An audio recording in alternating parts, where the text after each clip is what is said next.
लाग तेरे लाड़िया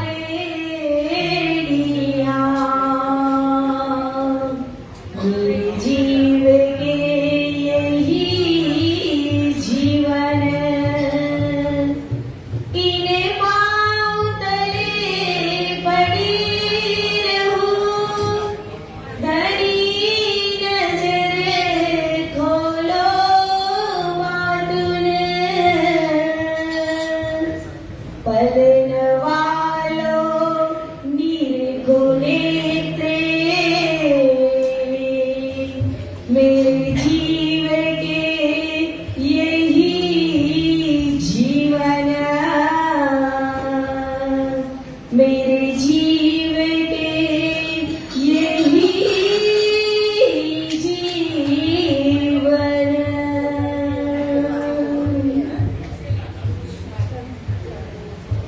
પૂર્ણબ્રહ્મ પરમાત્મા અનાદિ અક્ષરાતીત શ્રી રાજજી મહારાજ શ્રી શ્યામાજી મહારાણી તેમજ જે અષ્ટપ્રહર રાજ શ્યામાજીની જે સેવા પૂજા કરનાર છે એવા પૂજારી શ્રી દિલીપ પૂજારીજી મહારાજ તેમજ ગણદેવી ગામના સુંદર સાથજી તેમજ આજુબાજુ ગામથી પધારેલા સર્વે સુંદર સાથજી ભક્તજનો તમારા ધામ હૃદયમાં બિરાજમાન શ્રી રાજ શ્યામાજીના શ્રી ચરણોમાં મારા કોટી કોટી પ્રેમ પ્રણામ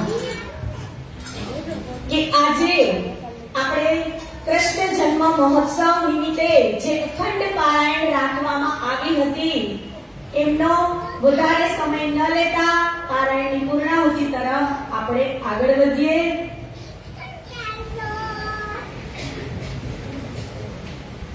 दशोर दोए बुरज जो कहे सो बार ही कयामत के पूरे भय ए तीसरी बड़ी भिरस्तों की भजरा पीछे उठ खड़ी दुनिया नूर नजर पीछे उठ खड़ी दुनिया नूर नजर। प्रकरण 22 चौपाई 516। दिन क्यामत के पूरे कहे सो खास उमत वालों ने लहे सो लहे जाति लिखी दो जगह जो पावे नहीं तीनों की सत पुलिस सिका दिन साहिब दिखावे कयामत कोल दूजा कोई न पावे पांच सूरत लिखी आम सिपारे ए समझे पाक दिल उजियारे ए पांचों नेक अमल जो करे सो बिस्ती फुरमान से न करे और झूठा काम बद भेली करे सो दज की याद में भरे हमेशा दोज की बदकार रोज कयामत के हुए खुआर ए दिन किमने न किया मुकरर ताए पहुंचायो जिन दे खबर कोई न जाने राम न जाने दिन इन समय हादिए किए चेतना उस दिन बदला होवे अति जोर हाथों सीधे साहिब करे मरोर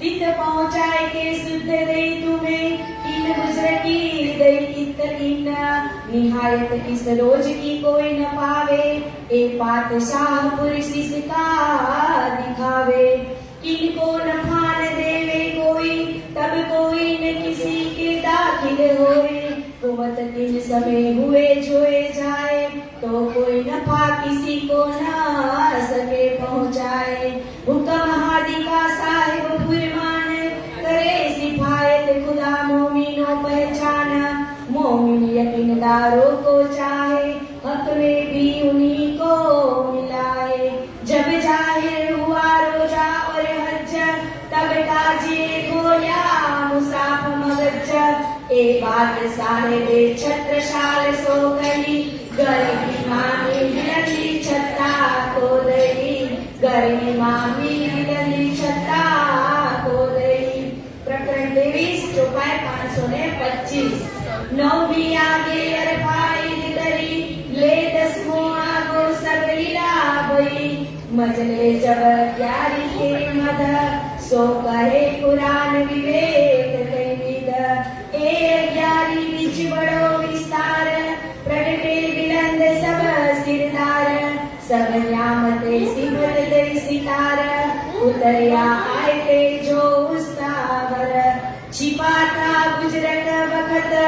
जाहिर हुआ रोज देखाई कयामत। 11वीं सुकले चले सिरदार, पीछे 12वीं में जले बदकार। जिन पाई राह रोज कयामत, सो उठे फर्ज के नूर बखत। फजर पीछे जब उग्या दीन, तब तो तोबा हुई तन तन। तब तो दरवाजा मुड़ के गया, पीछे तो न फाका कौन भया। जब जले जलिया अजाजील, आए उठाया असराफिल। एक सुरे उड़ाए के लिए, दूसरे तेरी बेकायम किए। यो क़यामत हुई जाहिर दीना, श्री मोहम्मद करी उम्मत रोशना। श्री मोहम्मद करी उम्मत रोशना। एक सुरे उड़ाए के लिए, दूसरे तेरी बेकायम किए। यो क़यामत हुई जाहिर दीना, मोहम्मद करी उम्मत रोशना। श्री मोहम्मद करी उम्मत रोशना। प्रकरण 24 ચોપાઈ 531 શ્રી ગ્રંથ બડા કયામતનામા સંપૂર્ણ। કુલ પ્રકરણ 524 ચોપાઈ 18,758। શ્રી તારતમ વાણી સંપૂર્ણ। હવે કહે છે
વહાલા સુંદર સાથજી કે આ 18,758 ચોપાઈ કરવાથી રાજજી મહારાજ આપણને કેવું ફળ આપે છે તો કે ગ્રંથ પ્રશંસીમાં લખ્યું છે એ વચનામૃત ગ્રંથ મે જો કોઈ ખોજે ચિતલાએ હદ બેહદ પર ધામ લો આત્મ દ્રષ્ટિ લખાए એ વચનામૃત ગ્રંથ को जो करे नित विचार आत्म जागृत हो वही खुले धाम के द्वार ए वचनामृत ग्रंथ को नित सेवे जो कोई पूर्ण प्रेम सो उपजे सत्वर दर्शन होई ए वचनामृत ग्रंथ को पढ़े पढ़ावे कोई धाम रास रस जागनी मिले इच्छित सुख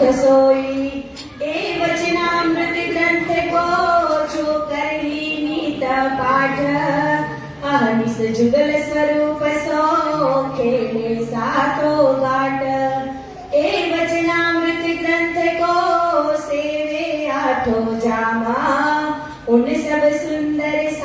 को दास करे प्रणाम।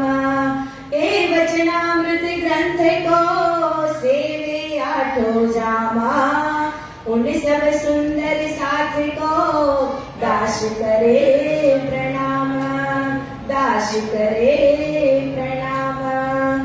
कि वहाला सुंदर साथजी, પારાયણની પૂર્ણાહુતિ કોઈ દિવસ થતી નથી, એટલે 5 વખત નિજનામ મંત્રના જાપ કરી અને ફરીથી આપણે તારતમ વાણી 18758 નું પહેલું પ્રકરણ વાંચી અને પારાયણની પૂર્ણાહુતિ તરફ આગળ વધીશું। તો 5 વખત નિજનામ મંત્રના જાપ કરીશું।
बोले श्री प्राणनाथ प्यारे की जय।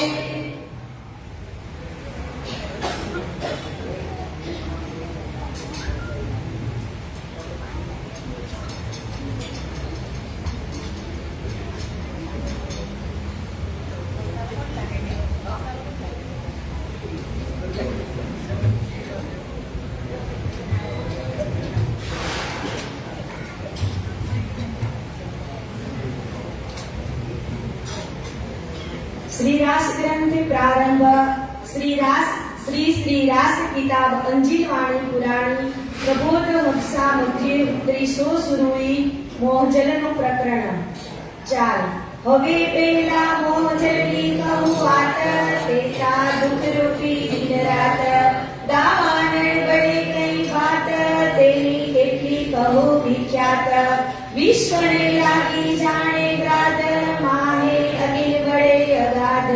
તેતા પીડે દુષ્ટને સાધ, નહીં અધકીરની સમાધ। કૃપા કરો છો અમજતણી, શિખામણ દ્યો છો અતિ ઘણી। અહનિસર્યો છો અમારી સાર, તો મોજલ ઉતરસુ પાર। એ માયા છે અતિ બળવંતી, ઉપડી છે મૂલ ધણી થકી। મુનિ જનને મનાવ્યા હાર, શિવ બ્રહ્માદિક નવ લહે પાર। શુક શનકાદિક ને નવ ટળી, લક્ષ્મી નારાયણ ને ફરી વળી। વિષ્ણુ વૈકુંઠ લીધા માહે, સાગર શિખર ન મૂક્યા ત્યાંને। એ ઉપર હવે શું કહું, બીજા નામ તે કે ના લઉં। એને વચને સરવાળો થયો, બ્રહ્માંડનો ધન સર્વે આવ્યો। તત્વ સૌએ જીતી લીધા, 14 લોક પોતાના કીધા। વળી લીધો તત્વ મોહ, જે થકી ઉપન્યાસ સૌ કોઈ સાખી। કહે શ્રી ઇન્દ્રાવતી વલ્લભા, એ માયા છે અતિ છળ। હવે જુદ માંડ્યું છે અમસો, એનું કહ્યું ન જાય બર।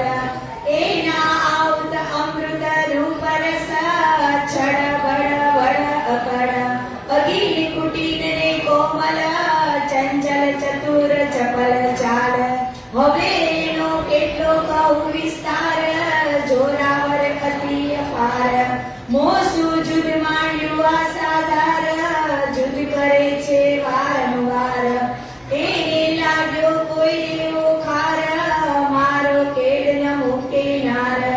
મેં બાંધ્યા શામાં હથિયાર, તો જાણ્યો જોપે એનો માર. એને સમે જે આવી હતી, કેટલી કહું તે ભજેતી. મેં તો રૂડી રીતે ગ્રહી હતી, પણ મુને લીધી જીતી. બારે ગ્રહી લઈ નિસરી, મેં ત્રણ જૂથ કીધા ફરી ફરી. વચ્ચે ગત મત મારી હરી, લઈ વસ પોતાને કરી. તમે અનેક શિખામણ કહી, પણ ભરણ આડે દેખાય ન રહી. મોસુ એવી તો હજ થઈ, જો વાણી તમારી મેં નવ લઈ.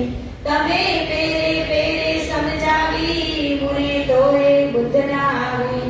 જુગતે કરીને જગાવી, લઈ તાર તમે લગાવી. તમે અંતર્ગતે દીધા દ્રષ્ટાંત, ત્યારે ભાંગી મારા મનની ભ્રાંત. હવે તમે આવ્યા એકાંત, સંસાર દશા થઈ સ્વાંત. સંસાર દશા થઈ સ્વાંત. જ્યારે ધણી ધરવટ કરે, ત્યારે બલવેરી ના હરે. વળી ગયા કામ સરાડે ચડે, મન ચિત્ત વ્યાપાર જ સરે. જ્યારે ધણી ધરવટ કરે, ત્યારે બલવેરી ના હરે. વળી ગયા કામ સરાડે ચડે, મન ચિત્ત વ્યાપાર જ સરે. મનના મનોરથ પૂર્ણ કીધા, અનેક વાર. વારણે જાય શ્રી ઇન્દ્રાવતી, મારા તમના યાદાર. મારા તમના યાદાર.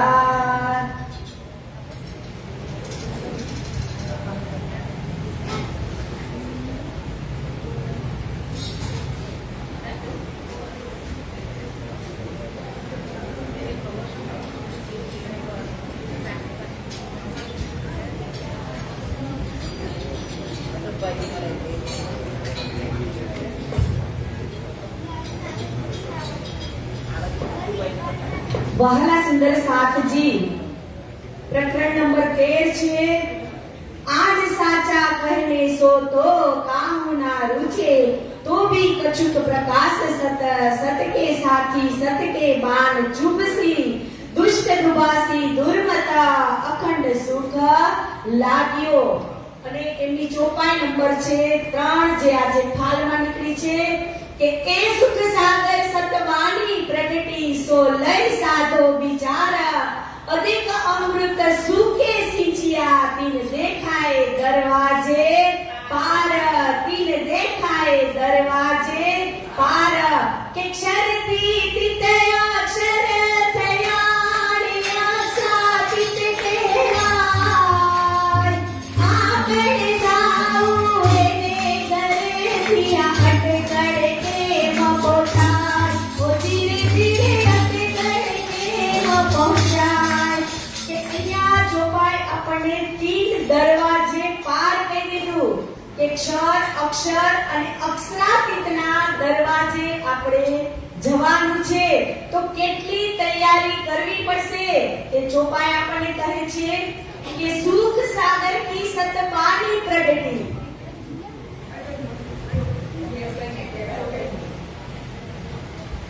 સુખ સાગર સતવાણી પ્રગટી. કે આ વાણીનું અવતરણ થયું છે, તો એ કોના માટે થયું છે? કે આજે સદગુરુ ધ્વનિ શ્રી દેવચંદ્રજી મહારાજ અને મહામતી શ્રી પ્રાણનાથજી મહારાજ 120 વર્ષની એમણે લીલા કરી અને એક તારતમ મંત્ર લાવ્યા, તો બીજા તારતમનો તારતમ ગ્રંથ લાવ્યા. એ આપણા માટે એક મહામૂલ્ય અવસર છે કે આ અવસરને આપણે ક્યારેય ચૂકવો જોઈએ નહીં. કે સોલય સાધો વિચાર, કે એ વિચાર તમે મનથી વિચાર કરો કે આજે જે બ્રહ્મા, વિષ્ણુ, મહેશ, લક્ષ્મીજી, નરસૈયો બધા જ આ વાણી માટે કલસતા હતા, પણ આપણા માટે તો આ અખૂટ ભંડાર આપણી સામે રાખી દીધો છે. આપણે નથી કોઈની પણ ખોજ કરવાની. એકે આપણને મંત્ર આપ્યો તો એક આપણને વાણી આપી કે પોતાની જે લીલા છે એ સંપૂર્ણ એમને ઘસી અને સુંદર સાથ માટે એમને કેટલા કષ્ટ સહન કર્યા એ આપણને વિતક સાહેબની અંદર આપણે બધું જ અત્યારે હમણાં 1 મહિનાની અંદર સમજી ગયા કે શ્રીજી કેટલી જગ્યાએ જાય છે, કેટલી ઠોકરો ખાય છે. એમના વાણી ન ઉતરે. હફસાની અંદર ઇન્દ્રાવતીને કેટલું તડપવું પડ્યું હતું કે સદગુરુ તમને દેખાય છે અને મને કેમ નથી દેખાતું. એના માટે પોતાના શરીરના કષ્ટ વેઠે છે. કઈ કઈ જગ્યાએ એમનું મન ચોટે છે એ વિચાર કરી અને એમના શરીરના જે અવગુણો છે એ દૂર કરે છે. અને ઇન્દ્રાવતીને જ્યારે હફસાની અંદર રાખવામાં આવે છે ત્યારે સદગુરુના વિરહમાં અત્યંત તડપે છે કે હે ગુરુજી, તમારા માટે તો મારે આ દુર્લભ મેળો કરવાનો હતો અને આજે મને તમે કેવી પરિસ્થિતિમાં મૂકી દીધી. ત્યારે જ એમના વિરહ થકી જ પોતાના જ ધામ હૃદયમાંથી સદગુરુ ધણી શ્રી દેવચંદ્રજી મહારાજ પ્રગટ થાય છે અને એમના જ ધામ હૃદયમાંથી શ્રી કૃષ્ણજી પ્રગટ થાય છે. ત્યારે આ વાણીનું અવતરણ થાય છે. વાણી અવતરણ કરવા માટે શ્રીજીને કેટલી કસોટી સહન કરવી પડી હતી અને આજે આ વાણી આપણી સમક્ષ છે. એટલે રાજજી આપણને વારંવાર કહે છે કે એક બાર મોહે તું સાધ કર મે 10 બેર કરું જીજી. કે આપણે સુંદર સાથ છીએ તો હવે આપણા ઘરની અંદર શ્રી રાજજી મહારાજને આપણે પધરાવ્યા છે. આ વાણીનું મનોમંથન રોજ કરી અને શું કહે છે કે તીન દેખાઓ દરવાજે પાર. તો ક્યારે પહોંચે તો કે અધિક અમૃત સુકે સિંચ્યા. સે સુખ વ્યાસજી છે એમને પણ ભાગવતની પુરાણની રચના કરી પણ એમને સંતોષ થયો નહીં. એટલે કહે છે કે આ વાણી માટે તો કેટલા તરસી રહ્યા છે. ત્યારે આપણને તીન દિખાએ દરવાજે પાર કે આપણને અહીંયા રાજજી મહારાજે ઇતરી બેઠે ઘર જાગે ધામનો અનુભવ કરવા માટે જ આ વાણીનું અહીંયા પ્રગટીકરણ થયું છે. અને આ વાણી અવતરિત થઈ છે તો એ કોના માટે થઈ છે તો કે મારા માટે જ થઈ છે. અને વિતકની અંદર પણ કોલ, ફેલ અને હાલ આપણે સમજી ગયા. એટલે વધારે ન કહેતા કે હમણાં ભાવેશભાઈએ કીધું કે આ મંદિર છે, કોઈ સંસ્થા છે, ઈ એમનેમ ચાલતી નથી. કહેવત છે ને કે ટીપે ટીપે સરોવર ભરાય, કાકરે કાકરે પાળ બંધાય અને ટીપે ટીપે સરોવર બંધાય. કે આપણે ભલે 50,000 કે લાખ રૂપિયા દાનમાં ન દઈ શકીએ પણ આપણે જે કમાતા હોય એનો 10મો ભાગ તો મિનિમમ કાઢી જ શકીએ. આપણે એવું ક્યારેય નહીં વિચારવાનું કે આ લોકો ઘીની સેવા કરે છે તો હું એટલો કેપેબલ નથી. તમે ખાલી 10 રૂપિયાની મીઠાની થેલી લખાવશો ને તો પણ શાકનો ટેસ્ટ મીઠા વગર અધૂરો છે. એટલે ભૂલ નહીં તો ફૂલની પાખડી દેતા રહેવું. કેમ કે આપણે કોઈની સાથે એવો વ્યવહાર નથી કરવાનો કે આ આટલા રૂપિયા આપે છે, હું નથી આપી શકતો એટલે મારે લખાવવું નથી. જે જે જે તમારે પુણ્ય કમાવવું હોય એ તમારે તમારા હાથેથી જ કરીને જવાનું છે. એટલે હું કહું છું કે જે તમે પુણ્ય કરશો એ જ તમારી સાથે આવશે. કે જે કરેલું હશે એ જ તમને તમારા કર્મની અંદર આગળ વધારશે. એટલે તો ગીતમાં કીધું છે ને, તૂને જો કમાયા હે,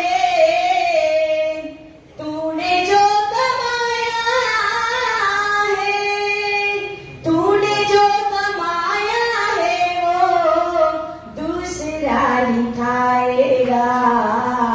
खाली हाथ आया है खाली हाथ जाएगा. खाली हाथ आया है जाएगा। કે વાલા સુંદર સાથજી, જે કંઈ દાન પુણ્ય કરવું હોય એ અત્યારે આ જ જન્મની અંદર કરી લેજો, પછી પસ્તાવાનો કોઈ વારો ન આવે. એટલે જ કીધું છે કે તીર દેખાય દરવાજે પાર, કે પરમધામની અંદર ગયા પછી ત્યાં નથી દાન કરવાનું કે નથી પુણ્ય કરવાનું. કેમ કે આ 84 લાખ યોનિની અંદર મનુષ્ય એક જ એવો પ્રાણી છે કે ઈ દાન કરી શકે છે, અને મનુષ્ય એક જ એવું પ્રાણી છે કે ઈ પૈસા કમાવા જઈ શકે છે. બાકી 83,99,999 કોઈ પણ કમાવા જતા નથી. રાજી મહારાજ કીડીને કણ અને હાથીને મણ આપી જ દે છે. એટલે દાન દેવામાં કોઈ દિવસ પાછી પાની કરતા નહીં. બસ આટલું જ કહી અને મારી વાણીને વિરામ આપું છું. બોલ શ્રી કૃષ્ણ.